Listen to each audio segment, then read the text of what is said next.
पोषण शक्ती निर्माण धोरणांतर्गत मुख्याध्यापक यांना जबाबदार धरण्याच्या निर्णयास तीव्र विरोध.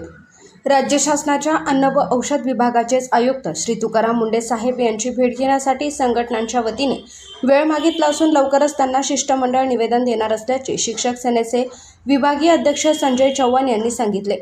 पंतप्रधान पोषण शक्ती निर्माण योजना अंतर्गत राज्याच्या अन्न व औषध प्रशासन विभाग यांनी 27 जुलै 2026 रोजी काढलेले परिपत्रक व त्याला अनुसरून शिक्षण संचालक प्राथमिक यांनी 13 ऑगस्ट रोजी काढलेल्या परिपत्रकानुसार शालेय व्यवस्थापन समितीचे सचिव व मुख्याध्यापक यांना नोंदणी करण्यास सांगितले आहे. राज्य शासनाच्या धोरणानुसार पोषण आहारासाठी सर्व शिधा आणि धान्य पुरवठा करणाऱ्या कंत्राटदारांची नियुक्ती शासन करत असते.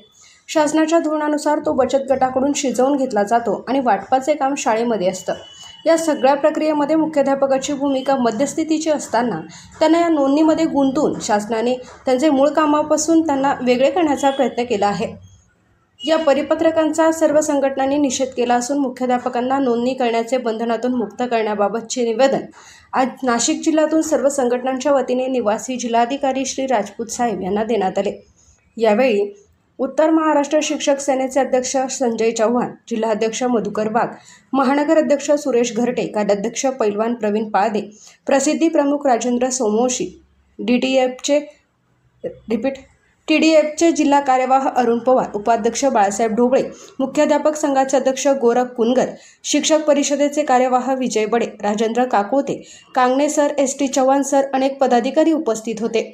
महाराष्ट्र 7/12 न्यूजसाठी राजेंद्र सोमवंशी, नाशिक. या राज्यामध्ये उभं करावं लागेल अशी मी आपल्यामार्फत इशारा देतो शासनाला की जर या बाबतीमध्ये लवकरच निर्णय झाला नाही, मुख्याध्यापकांच्या बाबतीमध्ये त्यांनी सकारात्मक निर्णय घेऊन तसं परिपत्रक काढावं आणि या राज्यातल्या मुख्याध्यापकांना दिलासा द्यावा. तसं झालं नाही तर नाईलाजाने सर्व संघटनांच्या वतीने राज्यभर प्रखर आंदोलन करण्यात येईल.